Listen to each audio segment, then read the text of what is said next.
ఒక్కటన్నా ఏమైనా అడిగితే చాలు, నేను అరకు ఈవెంట్ పెట్టినా, లేకపోతే విజయవాడలో బోట్ ఈవెంట్ పెట్టినా, స్పీడ్ బోట్లు పెట్టినా, ఇంకొకటి పెట్టినా, బెలూన్ పెట్టినా. ఇవి కాదమ్మా ప్రజలకు కావాల్సింది.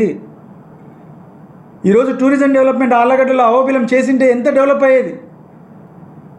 నువ్వు ఉండే టైంలో కనీసం అహోబిలానికి రోడ్డు కూడా వేసుకోలేని గతి లేని పరిస్థితిలో ఉన్నావు.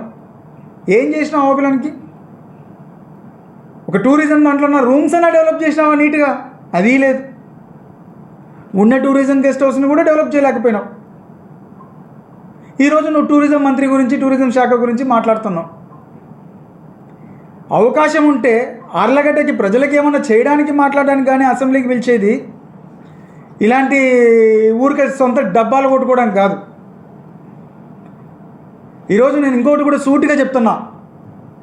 కొంతమంది దాదాపు ఒక 10-15 మంది ఉన్నారు ఆర్లగడ్డలో అఖిలప్రియ పేరు చెప్పుకుంటూ, వాళ్ళ భర్త ఇంకొకరి పేరు చెప్పుకుంటూ వసూళ్ళ కార్యక్రమాలు చేస్తున్నారు. ఈరోజు చెప్తున్నాం వాళ్ళకి ఒక్కొక్కరికి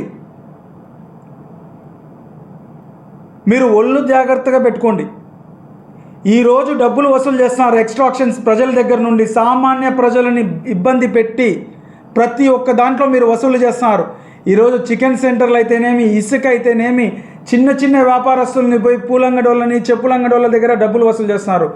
అదేవిధంగా కొంతమంది మాజీ జెడ్పీటీసీలని, ఇంకొకటని శిల్పకళ వాళ్ళ దగ్గర డబ్బులు వసూలు చేయడము, అట్లా చాలామంది.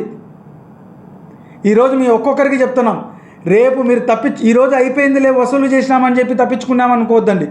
రేపు ఖచ్చితంగా మళ్ళీ మా ప్రభుత్వం అధికారంలోకి వచ్చినాక ఒక్కొక్కరు మీ మీద ఈరోజు ఎవరెవరి దగ్గర వసూలు చేశారో ప్రజలకు కూడా చెప్తున్నా, మీరు రాసి పెట్టుకోండి ఎవరికి ఎంత లెక్కిస్తున్నారని.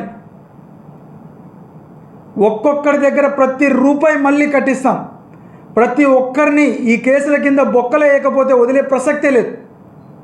ఈరోజు ఎక్స్ట్రాక్షన్ చేసే వాళ్ళని ఖచ్చితంగా రాసి పెట్టుకోండి. ఇది ఎవరికి మీరు డబ్బులు ఇస్తున్నారా మాకు అనవసరం, కానీ వసూలు చేసే మీరు ప్రతి ఒక్కరు కూడా రేపు ప్రతి రూపాయి మీ ఆస్తులు అమ్మైనా మీరు ప్రజలకు రిటర్న్ కట్టిస్తాం.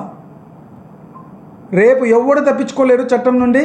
మళ్ళీ మీ మీద అన్ని కేసులు, ఈరోజు కేసులు తీసుకోకపోవచ్చు మీ మీద అధికారం ఉందని, రేపు మళ్ళీ మీ మీద ఇవే కేసులు పెట్టి బొక్కలు వేయడం గ్యారంటీ.